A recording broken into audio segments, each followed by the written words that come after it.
habits that go unnoticed. Pause. That's the paradox. Your energy, your mood, your words, your ability to love deeply or remain unbothered doesn't depend on massive life changes. It depends on the subtle patterns you repeat each day, most of them invisible to the outside world. And these patterns, when not mastered, become your prison. They dictate how you speak under pressure, how you respond to disrespect, whether you attract peace or chaos, whether you build intimacy or destroy it. So today, we are not speaking of success in the worldly sense. We are speaking of self-mastery, not for applause, but for inner alignment, for the type of graceful power that no one can take from you, because it is cultivated within. Let us now walk together through these daily habits, small on the surface, but profound when practiced with awareness. When a woman wakes up in the morning, the world has not yet made its demands on her. In those quiet, early moments, she stands at the edge of a choice, whether to meet the day with scattered noise or silent strength. There is a wisdom that says, how you start your morning is how you carry your energy into the world. And that energy, more than your words or appearance, becomes the first language others read from you. That's why the first daily habit every woman must master is not about doing more. It is about being still. Stillness is not the absence of thought. It is the act of not attaching to thought. It is the discipline of entering the day from within, rather than from without. In Eastern traditions, the inner world is seen as the origin of all that unfolds outwardly. If your mind is cluttered, your actions will be unfocused. If your heart is restless, your words will carry tension.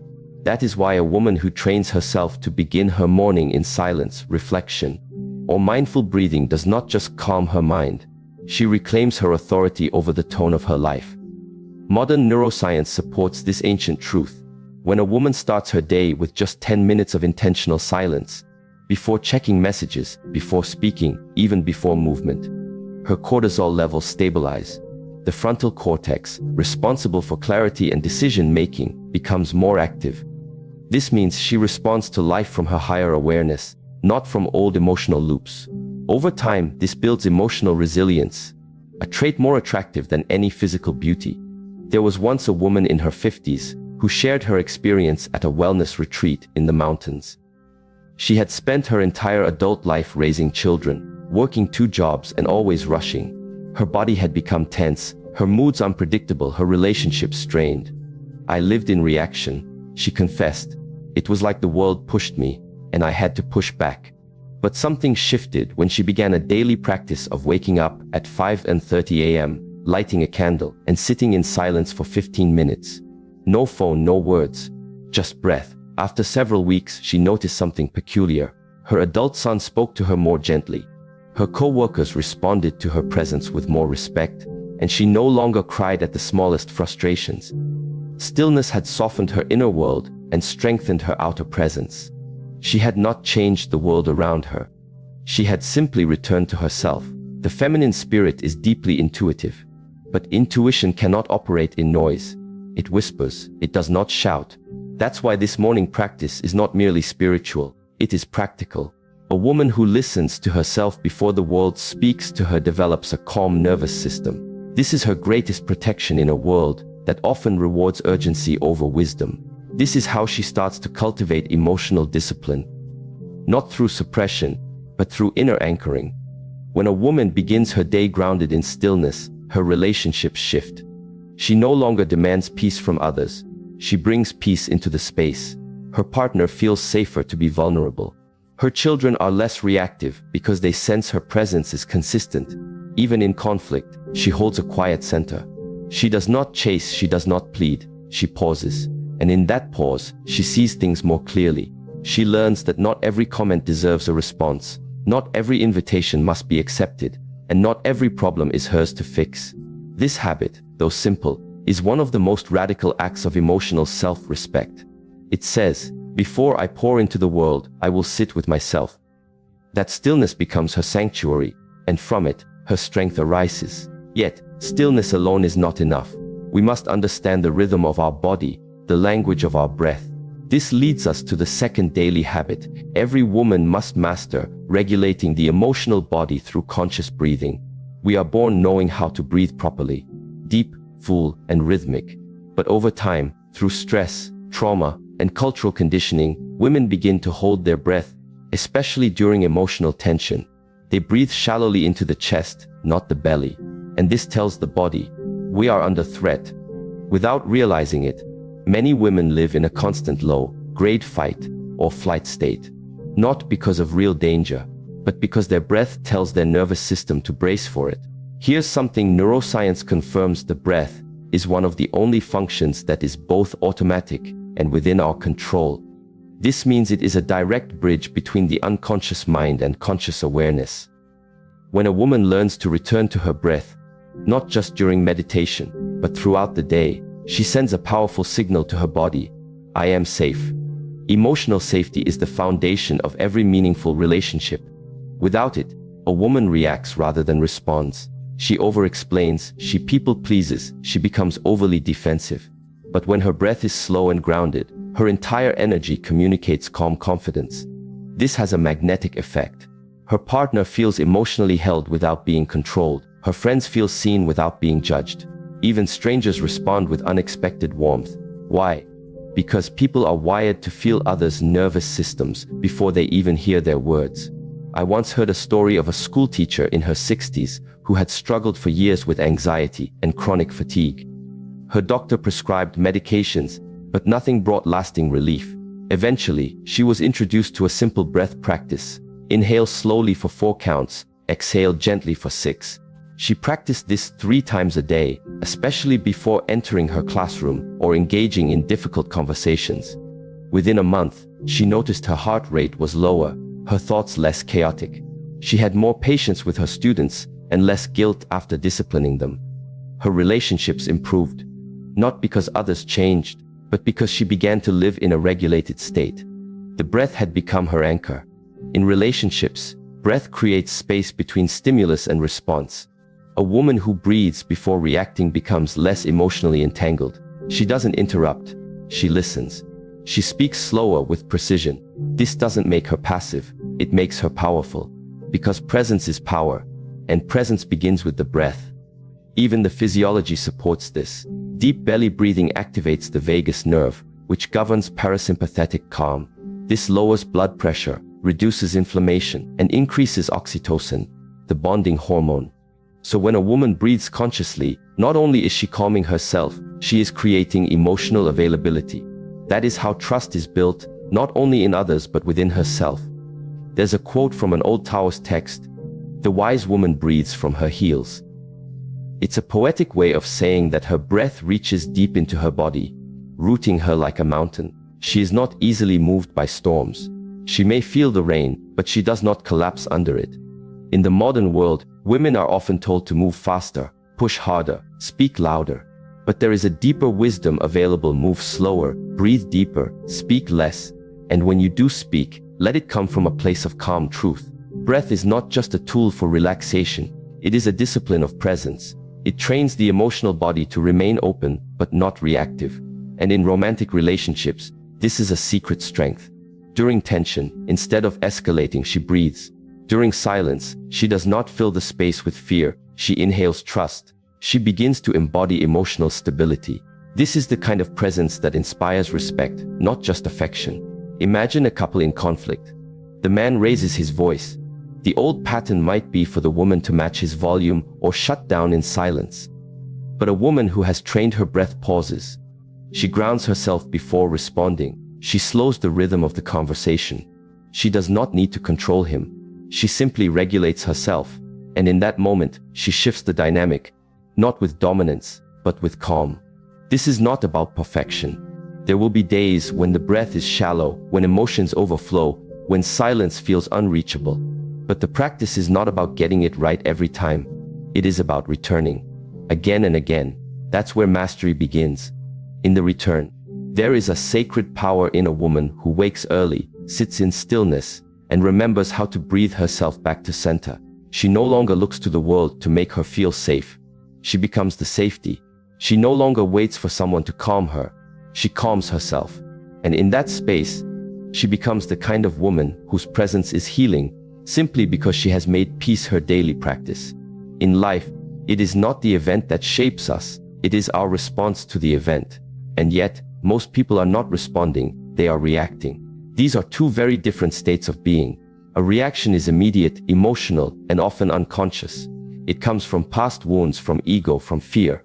A response, however, is measured, intentional, and rooted in presence. The difference between the two may appear subtle, but the consequences are not. For a woman seeking emotional balance, peace in her relationships, and inner strength, the ability to observe before reacting is not just a habit. It is a path to self-mastery. Imagine this: a woman walks into a room where her partner sits silently. He doesn't look up. She feels a pang in her chest. Her mind begins racing. Is he upset with me? Did I do something wrong? Why is he ignoring me? And before she's aware of it, she has slammed her bag on the table or asked in a sharp tone, "What's wrong with you?" The tension escalates. The evening is now filled with invisible walls and emotional distance. Now imagine the same woman, but one who has cultivated the habit of observing her inner state before reacting. She still walks in, notices his silence, and feels the same initial wave of discomfort, but she pauses. She breathes. She names the emotion silently. "I'm feeling insecure. I'm feeling unseen." And instead of confronting him with irritation, she offers space. Maybe she sits beside him quietly. Maybe she says with gentleness, "You seem quiet. Is everything okay?" That shift from reaction to observation creates emotional safety. It builds trust. It preserves connection. This is the essence of inner work. Learning to witness your own emotions without letting them control you. The Buddhist tradition speaks of this as watching the river without jumping in. Emotions are like water. They move, they surge, they settle. But we are not the water. We are the awareness behind it. The more a woman practices this, the more she begins to see patterns. She notices how certain tones trigger her. She observes that fatigue makes her more sensitive. She realizes that unresolved wounds from childhood often fuel present-day conflict. And with each insight, she becomes less reactive and more responsive. From a psychological perspective, this practice of observation engages the neocortex, the rational, thoughtful part of the brain, over the amygdala, which governs fear-based reactions. Over time, this rewires the brain for patience, clarity, and emotional flexibility. One woman once shared how this principle changed her marriage of 30 years. Her husband, a quiet man, often retreated into silence during arguments. This used to enrage her. "Why won't you talk to me?" she would demand, interpreting his silence as rejection. But after learning to pause and observe her own emotional reactions, she began to approach these moments differently. She would feel the old fear rise, acknowledge it, but choose not to act on it. One evening, instead of confronting him, she simply said, "When you go quiet, I feel distant from you. I want us to stay connected." To her surprise, he opened up. "I just don't always have the right words," he admitted. That single moment softened years of tension between them. Because she had observed rather than reacted, connection became possible. We are not taught to pause. We are taught to perform, to defend, to respond quickly. But emotional maturity comes from learning that not everything requires your immediate response. Not every criticism is about you. Not every disagreement is a threat. Sometimes the highest wisdom is in restraint. Eastern martial arts emphasize this deeply. The master does not strike first. She waits. She reads energy. She only moves when necessary, and when she does, it is precise. In life, this principle applies beautifully. A woman who observes her own reactions gains freedom from being pulled into unnecessary battles. She becomes deeply discerning. She no longer wastes energy on drama. She knows her peace is sacred. In relationships, this changes everything. Because relationships are not destroyed by what is said once. They erode slowly, from unchecked reactions, sharp words, unresolved assumptions. But if a woman can introduce even a small pause between emotion and expression, she breaks the cycle. That pause is power. It may come in the form of walking away for 5 minutes, or taking a breath before replying to a difficult message. It may be choosing silence over sarcasm. It may be journaling emotions before speaking them aloud. Whatever form it takes, the core principle is this: witness first, then choose. There's a powerful quote by Viktor Frankl: "Between stimulus and response there is a space. In that space is our power to choose our response. In our response lies our growth and our freedom." This space is what the reactive mind fears, but the awakened woman honors. To observe before reacting is not suppression, it is sovereignty. And sovereignty in a woman draws a different kind of relationship. One that is based on truth, not drama. One that invites mutual respect, not power struggle. But how does one develop this habit, especially after years of living on emotional autopilot? It begins with the practice of emotional detoxification, the fourth habit every woman must master. Every day, we clean our homes, we wash dishes, we rinse our bodies, but few of us clean our emotions. Yet emotions, like physical dirt, build up. They cling to conversations left unresolved, to criticism not yet processed, to sadness pushed aside. Over time, they weigh the body down, they tighten the chest, they cloud the mind. They show up as irritability, fatigue, resentment, or emotional numbness. Just as the body needs cleansing, so does the heart. Emotional detoxification is not a dramatic process. It's subtle, daily, and quiet. But it is essential for maintaining relational clarity and inner vitality.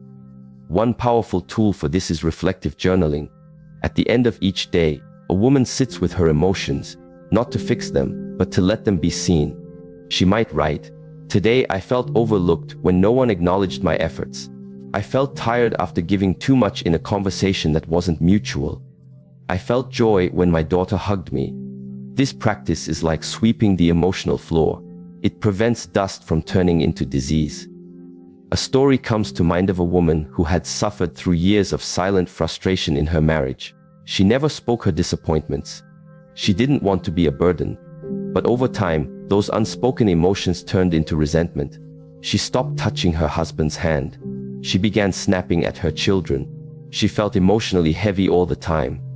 Finally, after attending a mindfulness workshop, she began a simple daily practice, writing one letter a day, not to send, but to express. Sometimes to her husband, sometimes to her past self, sometimes to her deceased father. Within 3 weeks, her face softened, her body relaxed, her laughter returned. When emotions are expressed safely, they no longer poison the present. Another method of emotional detox is time in nature. Nature has a way of absorbing emotional noise without judgment. A woman who walks slowly under trees, listens to birds, or watches clouds is unknowingly grounding herself. She is releasing energy. She is reconnecting to something larger than her mind. Psychologically, this process helps the nervous system regulate. Cortisol levels drop. The body returns to homeostasis. Spiritually, nature reflects impermanence. The fallen leaf does not resist, it surrenders. This reminds the woman that emotions, too, are meant to move through, not stay stuck. Sometimes emotional detox comes through conversation, not with many people, but with one safe person. Someone who listens without trying to fix. Someone who doesn't judge the messiness. This kind of emotional intimacy is rare, but deeply healing. When a woman finds that space, she must treasure it, because in sharing she sheds. Then there is movement, conscious, intentional movement. Dance, gentle yoga, stretching, even shaking the limbs in silence. The body holds unexpressed emotion, especially in the hips, jaw, and shoulders. By moving the body, we release what the mind cannot process alone. The body speaks through sensation. When we allow it space to move, it returns to equilibrium. But none of this is possible without awareness. Emotional detox begins with noticing. I am feeling bitter. I am holding tension in my chest. There's a sadness I've ignored for weeks. It is not the emotion that wounds. It is the unwillingness to feel it. Once it is named, it begins to loosen its grip. In relationship, this is life-changing. A woman who detoxes her emotions daily does not project old pain onto her partner. She does not confuse past betrayal with present love. She knows what she feels and takes responsibility for it. She does not expect others to read her mind. She speaks with clarity, not confusion. She asks for what she needs. She apologizes when necessary. This kind of emotional hygiene creates a love that breathes, not one that suffocates. This also makes her radiant. There is a glow that comes from a woman who is not carrying yesterday's weight. Her eyes are clear. Her voice is soft but grounded. Her presence feels safe. She does not need to perform kindness. It flows naturally, because she is not defending herself from her own emotions. From a spiritual lens, this is called purification. Not in the moral sense, but in the energetic sense. A purified heart is not one without pain. It is one that does not cling to pain. A woman who learns to feel and release, she becomes open. she becomes present. And in her presence, others feel a desire to rise. These daily habits, pausing before reacting and cleansing the emotional body, are not glamorous. They are often invisible to the world. But they are profoundly transformative. They shape the quality of a woman's relationships, her health, her joy, her capacity to love and be loved. Because a woman who knows how to observe her emotions without drowning in them, and release them without suppressing them, becomes a sanctuary, not only for herself, but for everyone she encounters. A woman's ability to cultivate stillness in a noisy world is not just a spiritual luxury, it is a necessity. Silence, in today's culture, is often mistaken for absence. But true silence is full. It holds wisdom, energy, and truth. It is in this silence that a woman meets herself beyond titles, roles, or the expectations placed upon her. To sit in silence, even for a few minutes each day, is to return to what is real. It is to remember that beneath the layers of doing, there is a being that simply is. In the teachings of Eastern philosophy, silence is not emptiness. It is presence. In the Shaolin tradition, silence is cultivated not to escape life but to become more intimate with it. A woman who practices stillness begins to feel life more vividly. She notices the breath of the wind, the rhythm of her own inhale and exhale, the subtle shifts in her emotional terrain. She becomes aware of what she usually runs from: loneliness, unmet needs, the truth she avoids when distracted. Neuroscience confirms the power of stillness. When the brain is given space to rest, it does not shut down. Instead, it activates what is called the default mode network, a system involved in self-reflection, memory integration, and emotional processing. In stillness, the mind reorganizes itself. This is why moments of insight often arise not when we are trying to think, but when we are simply being. A woman may struggle with a decision for days, but in one silent morning, the answer comes, not as logic, but as knowing. Consider the woman who begins her day not with a flurry of to-do lists or phone notifications, but with 10 minutes of quiet sitting. She lights a candle. She places both hands on her heart. She listens, not to a voice outside, but to what stirs within. Some days it's calm, other days it's restlessness, but she does not fight either. She simply witnesses. Over time, something profound begins to shift. She no longer feels the need to prove herself. Her day unfolds not from urgency, but from clarity. She becomes rooted, not rushed. In relationships, this stillness becomes a sanctuary. When a woman is still within, she is not easily provoked. She does not fall into the trap of over-explaining herself, overanalyzing the moods of others, or overreacting to silence. She is anchored. Her partner feels this. Her children feel this. The people around her begin to breathe easier in her presence. Why? Because true stillness is magnetic. It radiates peace, not performance. There is a story from the Zen tradition of a student who asked his master, "How do I become wise?" The master replied, "Sit down and be quiet." The student waited, and then he asked. The master said, "Then wisdom will find you." It is simple, but not easy. In a world that rewards business, stillness is an act of rebellion. But it is in this rebellion that a woman reclaims her power. From a physiological standpoint, stillness regulates the nervous system. It activates the parasympathetic response, slowing the heart rate, softening muscle tension, lowering cortisol. This is not just relaxation, it is recalibration. It is giving the body space to recover from emotional fatigue, decision-making overload, and relational stress. But stillness is not only physical. There is also emotional stillness.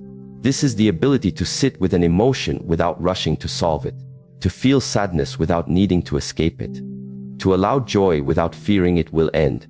This emotional stillness deepens the woman's capacity to love without clinging, to grieve without collapsing, to be with her own heart without judgment. One woman shared how stillness transformed her approach to love. She had a pattern of overgiving, pouring into others, caretaking, managing their emotions, until she felt depleted and resentful. She thought this was love, but in silence, she began to see the roots of her behavior. It was not love, it was fear. Fear of abandonment. Fear of not being enough unless she proved her worth. She cried. She wrote. She sat with this pain. And then, over time, she began to practice a new kind of giving. One that came from fullness, not from need. Her relationships changed. Not because others changed, but because her energy changed. Stillness gave her the mirror to see herself clearly. There is a moment in each day where a woman can choose noise or depth. It might be in the morning, before anyone else is awake. It might be at sunset, with the sky painting quiet stories. It might be in the car, choosing silence over the radio. These small choices shape the mind. They shape the heart.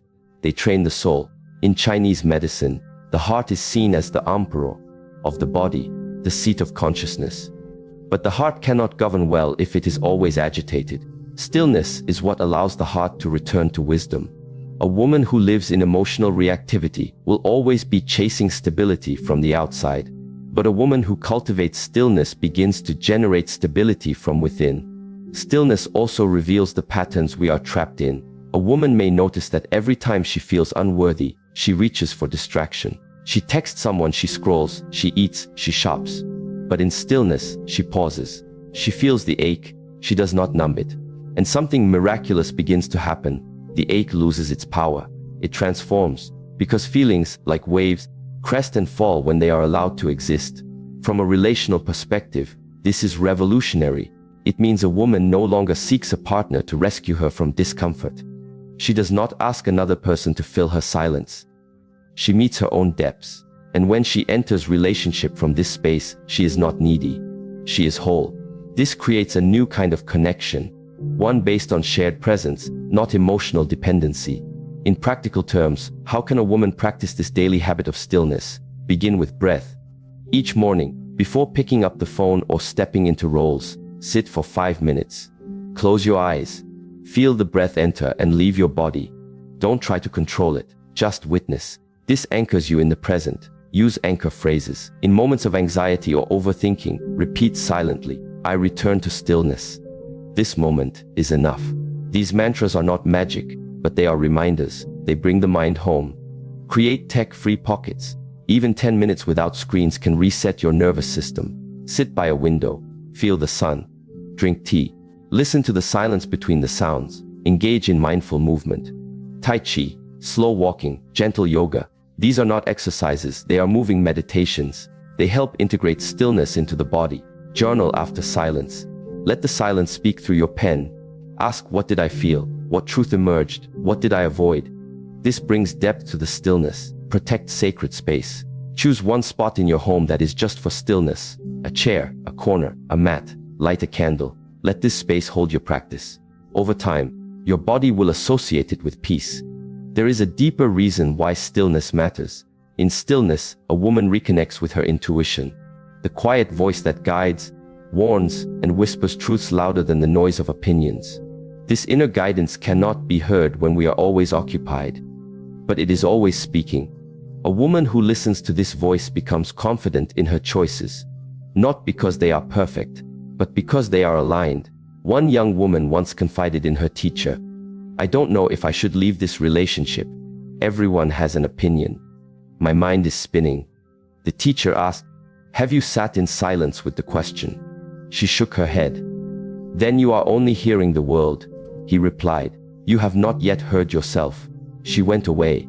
She fasted from advice. She sat quietly every evening, asking the same question, but listening not from her fear, but from her soul. After a few weeks, clarity arose. She left, not from anger, but from truth. This is the power of stillness. In stillness, a woman also becomes a better listener to others. She does not rush to respond.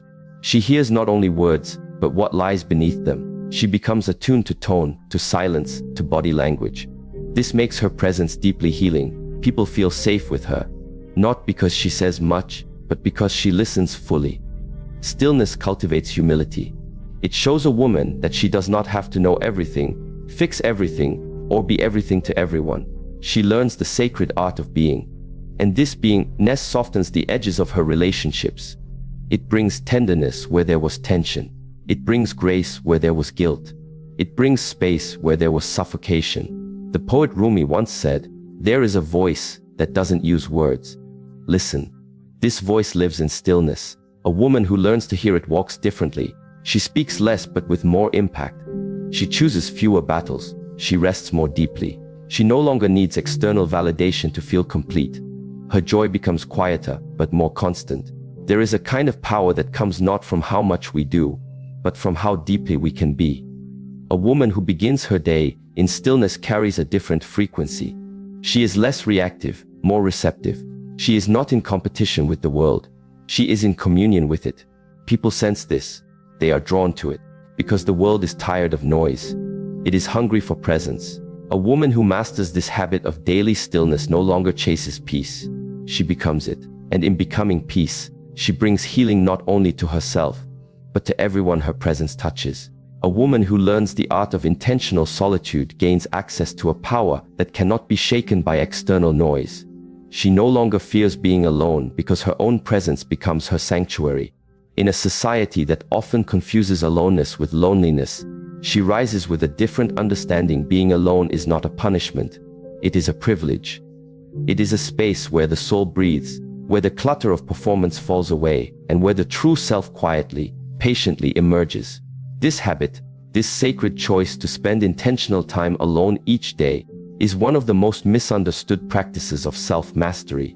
Many women grow up being told that their value lies in how well they nurture others, attend to relationships, and pour themselves out. But no cup can pour endlessly without being refilled.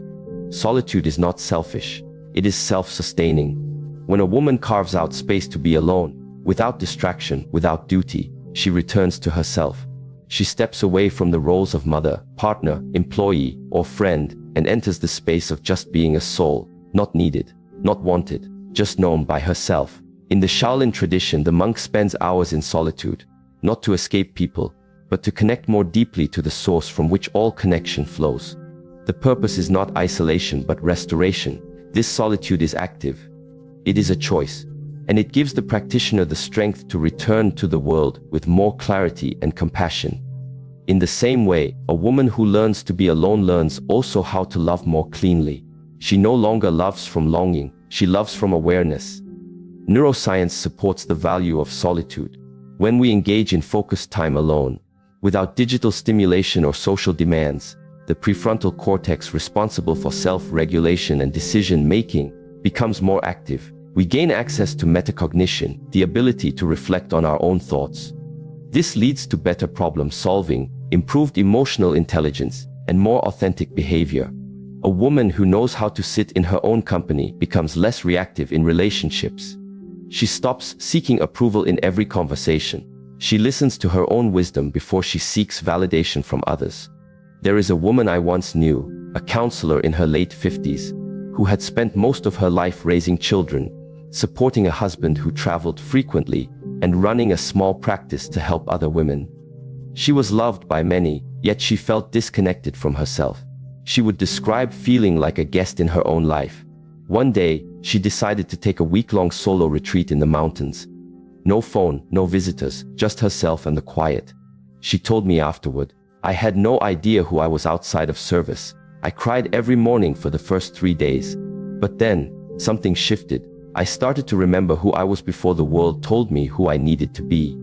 That week of solitude changed everything. She returned not just rested, but rerouted. Her boundaries became clearer. Her laughter returned. Her energy shifted. This is the quiet magic of solitude. Intentional solitude is not the same as withdrawing from life. It is not a silent protest against relationships. It is a sacred preparation for them. A woman who knows how to be alone becomes a woman who does not enter relationships out of fear, obligation, or unconscious pattern. She no longer clings to people out of insecurity. She is not afraid of space because she understands that real intimacy includes breathing room. She stops tolerating disrespect because she knows she can stand strong, even when she stands alone. In psychology, solitude is often studied in contrast to social connectedness. Both are necessary. But for women, especially, the ability to access internal solitude becomes a cornerstone of emotional regulation. Women are often socialized to be emotional caretakers, to soothe the others before themselves. But solitude reverses this habit. In those minutes or hours alone, she listens to herself first. She asks, "How am I feeling? What do I need? What is my truth today?" This internal conversation is where wisdom is born. A young woman once shared that her turning point came during a late night walk alone after a painful breakup. The silence of the night reflected the silence within her. She had no one to distract her, no one to consult. Just the cold air, her breath, and the weight of her own heart. But she didn't run. She walked. And in that walking, something inside her broke open, not in despair but in discovery. I realized I was still whole, she said. Even after losing someone I thought I couldn't live without. I was still breathing, still moving forward. Still enough? That's the gift solitude offers. The realization that you were never dependent on another for your wholeness. You simply forgot until silence reminded you. In relational life, solitude acts as a reset button. It gives a woman the time to clear out the mental clutter of comparison, overthinking, and emotional entanglement. In solitude, she can re-establish her internal compass. Relationships are not meant to replace the self, but to reflect it. A woman who is rooted in solitude knows when a relationship is nourishing and when it is depleting. She becomes more discerning. She starts asking different questions. Not, do they like me? But, does this align with my values? Does it support my peace? Does it reflect who I am becoming? Physiologically, solitude reduces cortisol when approached with intention and care. A few minutes of deep solitude, combined with mindful breathing, has been shown to lower heart rate variability and improve mood stability. Over time, this strengthens the vagus nerve, a key component in the body's stress regulation system. This means that solitude isn't just a spiritual practice. It's a biological support system. It protects against burnout, emotional exhaustion, and even autoimmune responses. A woman who creates daily moments of solitude is not weak or withdrawn. She is immunizing herself against emotional chaos. There's a Zen saying that goes, "You should sit in meditation for 20 minutes a day, unless you're too busy. Then you should sit for an hour." This speaks to a deeper truth. The more chaotic the world becomes, the more solitude we need. For a woman balancing work, relationships, parenting, and personal growth, solitude may feel impossible, but the impossibility is the very signal of its necessity. When life is loud, she must become quiet, not to hide but to hear. A mother of 3 once told me her moment of daily solitude happened in the bathroom. "It's the only place I can lock the door," she laughed. But in that small space, she created a ritual, a candle, a few drops of essential oil, 5 minutes of sitting, no phone, no children calling, no one needing her, just breath, just stillness. It wasn't a monastery, but it was sacred. And that 5 minutes gave her the energy to return to her family with a full heart instead of a drained one. That is the wisdom of adapting solitude to the life you have. A woman in a difficult relationship may fear solitude because it shines a light on her inner unrest. She may fill her day with activity to avoid facing the deeper truths, the ache of unmet needs, the silence in the relationship, the fear of change. But solitude doesn't create those truths. It reveals them. And once revealed, a woman has a choice. Not all relationships need to end, but many need to evolve. Solitude gives her the strength to stop waiting for someone else to change and begin the change within herself. There is also creative power in solitude. Great thinkers, artists, and spiritual teachers have always turned to solitude to birth new ideas. When a woman removes herself from the expectations and noise of others, she hears the quiet pulse of inspiration. Her creativity is no longer reactive, it becomes intuitive. She writes, paints, speaks, or builds not because she is told to, but because something in her must. Solitude turns a woman into a vessel for her own originality. In relationships, this matters more than many realize. A woman who creates from solitude brings something unique into partnership. She brings new energy, new thoughts, new questions. She doesn't just reflect her partner, she expands him. She challenges and inspires. She is not a mirror, she is a flame. And this kind of woman is unforgettable, not because she demands attention, but because she holds space that most have never known. Imagine a daily rhythm in which a woman begins or ends each day with 10 minutes alone. No music, no screens, just her breath, her presence, her awareness. She might ask herself 3 questions. What am I feeling? What do I need to let go of? What do I want to cultivate? These questions are not tasks, they are invitations. Over time, they shape a deeper relationship, not with others, but with the self that meets others. Solitude also softens the fear of rejection. A woman who knows how to be with herself is less likely to compromise her boundaries just to be liked. She no longer molds herself to fit someone else's vision. She chooses authenticity over approval. And ironically, this makes her more attractive. People sense her self-trust. They feel her groundedness. She is not easily swayed. She is centered. There is an ancient saying, "A tree that stands alone grows strongest roots." This is not just metaphor. In solitude, a woman's inner roots deepen. She becomes unshakable, not cold, not closed, but clear. She doesn't need constant reassurance